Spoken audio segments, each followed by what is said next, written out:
So I told myself with the second transfer that I would not take a pregnancy test early. But I cracked.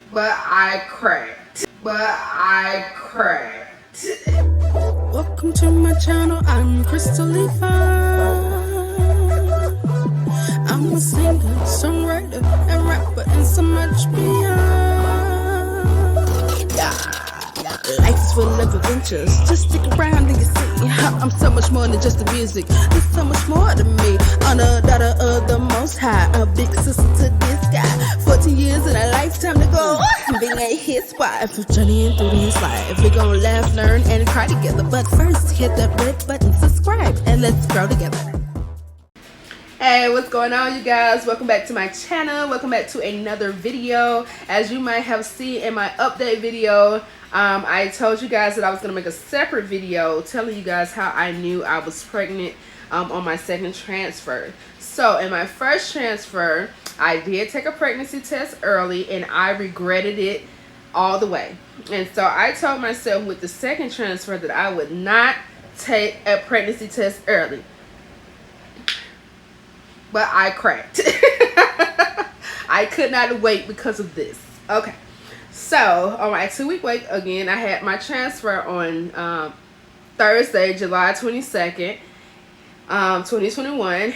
And on that Friday, my symptoms were pretty much progesterone side effects, which were fatigue, a little bit of nausea, and mostly fatigue. I would sleep a lot. Which is good because it was the day after transfer. The day of transfer, I did feel a little cramping, and that was mainly from, the catheter. And so on that Friday, I was, fatigued, a lot of fatigue, a little bit of nausea. These are side effects from progesterone, right? And so I tried not to read too much into those because I did last time, and I was like, oh, this is a side effect. Oh, I'm having a cramp. Oh, I'm probably pregnant, and this is happening. Like, that was my first go around. Like, everything was a sign, right? Which was probably just mostly side effects from the progesterone. So that Saturday, which was 2 days post-transfer, I had the same symptoms, which were nausea and fatigue. I was very fatigued. And on Sunday, I had, pretty much the same thing, fatigue and nausea and a little bit of cramping. And so on Monday, this is the game changer, right? On Monday was the game changer. And I was expecting something to happen between Sunday and Monday based on what I've seen online about when a 5-day blastocyst begins to implant. So this was I transferred a 5-day blastocyst, and according to that, it usually starts trying to implant on day 3 or 4 or 5 at post-transfer. So I was preparing for something to happen between Sunday and Tuesday, and boy, did it happen. And like last time, I was like, oh, this is a sign, this is a sign. And this time I was like, nothing is a sign, everything's a side effect of progesterone. I did not get myself hyped up over nothing. But however, on Monday, honey, I was sitting at my computer, minding my little business, and I was cramping like a mug. And I came out here holding myself like, I have endometriosis, so like I done dealt with some cramps. And I came out here on the couch. Woo, Lord. I was like, my baby was like, my husband was like, well, you okay? And we just trying not to read too much into the symptoms, because last time I was like, oh, boo, I got cramps. This is probably it right here. And so this time I was like, no, I'm good. So this time I'm feeling cramps, and I'm like, I'm good, holding it down because these ain't no signs and symptoms. However, I was cramping like a mug. And like I was like, I'm gonna go lay down. So I came from this sofa chair, and I was like, I'm about to go to the bedroom and lay down for a minute. Maybe once I lay down, everything will calm down. Honey, I was walking down the hall, and that cramp that hit my stomach stopped me in my tracks. I literally could not walk. I had to turn against the wall and moan it out, because I was like, oh my God. And I was like, it felt like a yank was in my area. Felt the pull, like my whole area was falling out. And that was a hard cramp. And I'm like, after, okay, I'm not going too far, but it was like a hard cramp, man. It literally stopped me from walking. I had to lean against the wall. So I leaned against the wall. My husband was like, "You okay? You okay?" And I'm trying not to like say anything because I didn't want him to get too like here or there with it. And so he just like, started rubbing me a little bit. And I made my way to the bedroom. However, that night, I had the weirdest dream I ever had in my life. And so if the cramps wasn't enough to convince me, that dream I had that night was the weirdest thing I ever had in my life. That was the weirdest dream. I was dreaming about my husband's Call of Duty game, but it was like real life, and we was in Arizona in a parking deck, and people was getting high, killing each other. I was like, what kind of dream is this? I woke up like, what? What just happened? I was confused. And then not only after that night, I had frequent urination. So it still hadn't dawned on me right at this point. It still had, this is Monday, right? And so that night I kept getting up and peeing a lot.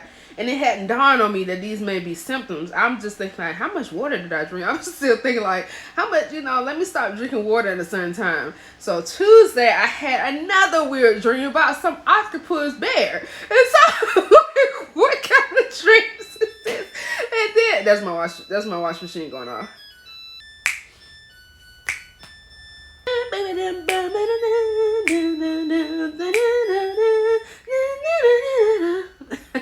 But anyway, on that second night, which was that Tuesday, I had another weird dream. I kept peeing all of the time. I got up at least 4 times that night to pee.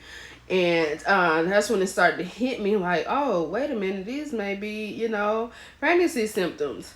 And there was something else that happened weird too that day. Outside of the fatigue, I can't even remember. I know I was having a lot of fatigue. Oh, food aversions. That's when the food aversion started. And I just couldn't make myself eat anything. And I just like, I just felt, I wasn't hungry at all anymore. And so on day 2, I had some slight food aversions, not like I had, after week 5 and 6, like week 5 and 6, I literally had to make myself eat. But it was like slight food aversions. Like I just didn't have any taste for anything, which was weird because I'm a thick chick, so I eat stuff. So I'm like, I didn't really have any cravings or really had a desire to eat anything, which was nothing like, what I experienced in week 5 and 6. It was like a total shutdown of like eating. And so yeah, I still had a little bit of cramping on that Tuesday. So Monday I had that extreme cramp. On Tuesday I still had a little light cramping, but nothing like I experienced that Monday. And so on Wednesday I'm like, okay, I have frequent urination. I have tender breasts that had started on that Tuesday. Like literally I woke up and my breast was sore to the touch. And so I had tender breasts. I had weird dreams, like the weirdest dreams I ever had in my life. And food aversion. So I'm like, I'm gonna take this test on Wednesday. So I had told my husband I was getting to the place where I could no longer fight the desire of taking a test. And I still had one first response, which is the good test, from my first transfer, which was in February. So like literally when I had my first transfer in February, I took like 4 first response tests and they all came back negative. And so I had one more left over from that, and I had a little cheapy Walmart pregnancy test. So I was like, okay, I'm gonna take this test. I'm not gonna get my hopes up. I was preparing myself, and it was like 12 o'clock or 1 o'clock when I had prepared my mind to take the pregnancy test. So I'm taking the pregnancy test at the worst part of the day, right? Because they want you to, on the box that said take it in the morning, like with your first pee. So I'm like, I'm taking it the worst part of the day. I'm not trying to get my hopes up too much. I'm not going to get too excited. And, yeah, so I went back to my bedroom, which I have a bathroom in there. And I went to the side of my bed and I prayed. Like I started crying and praying. If y'all are familiar with Hannah's prayer in the book of 1 Samuel, I was like, Hannah ain't got nothing on me because I mean, it's not a competition, but I mean, that's how I was feeling. Like, I was like well into the Lord. Like, please allow us to be pregnant. And I just went into that pregnancy test crying, praying. I had on some worship music. And uh, when I went to the restroom to pee in the cup, I put the stick in there for whatever seconds it takes, put it in there. And when I saw that first line, I shouted so loud. They probably could have heard me down the street. I let out this huge shout. And I fell down to the ground, fell down to my knees, and I just cried my little happy eyes out. I just cried. I was like, thank you, Jesus. I was so happy.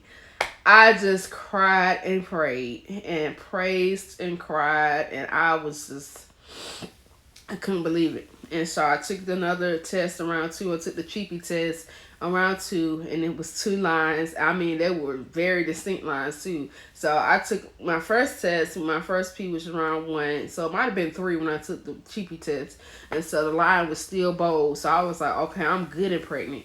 And so as the days went on, before my first beta, I ordered some tests from Amazon. I ordered some Clear Blue because I just wanted to stay pregnant.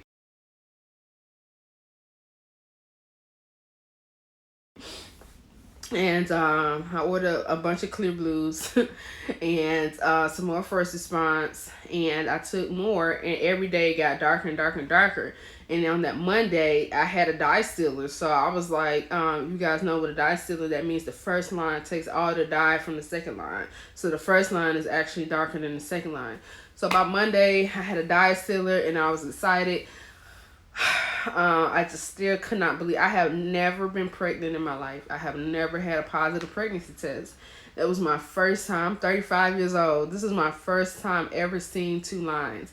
So I just was beyond happy, to the moon and back happy. And no words could ever explain how joyful my heart felt in those days. And my main symptoms from the day that I believe implantation happened into that Monday were frequent urination, fatigue, a lot of fatigue. I was always sleepy. And I have that even to now. Like, I don't know.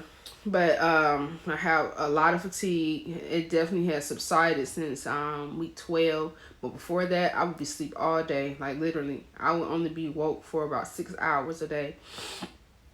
But the rest of the day, I was asleep. So until my beta, I had constant fatigue, constant urination, frequent urination, food aversions. Oh yeah, and tender breasts. So my breasts are always sore to the touch, and they still are very tender even to this day. And I'm 13 weeks, 2 days at this date. But yeah, those are the main four symptoms that stick out for me.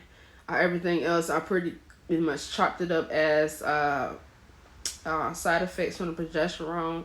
So I was doing the progesterone and oil shots, plus progesterone suppositories, plus estrace suppositories. So I was, doing,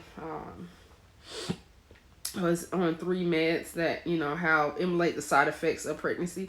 And so outside of the side effects that I know is associated with those are the things that I had. Even progesterone causes fatigue. So it was kind of hard for me to gauge what was the progesterone fatigue and what was actual fatigue. After I stopped progesterone, I still had a lot of fatigue. So I'm guessing that was just me naturally being fatigued from pregnancy.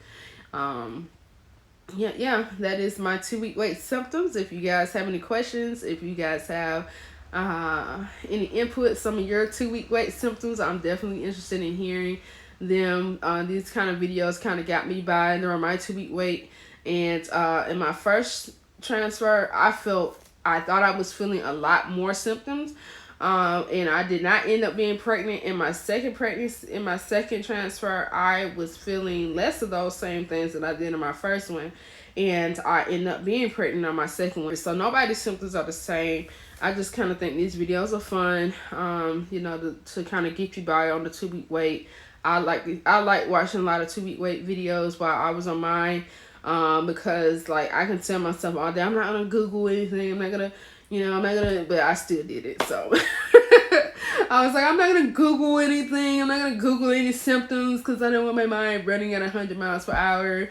I don't want to create anxiety. I'm not gonna watch anybody's 2-week wait videos or IVF journey videos. And I spent pretty much my whole 2 weeks doing the exact opposite. So, but if that is you, I understand. Like, we're human, and do what humans do. But love you, mommies. If you are on Instagram, please feel free to join me at The Journey to Baby J. We love to connect with you. And all love until next time. Peace.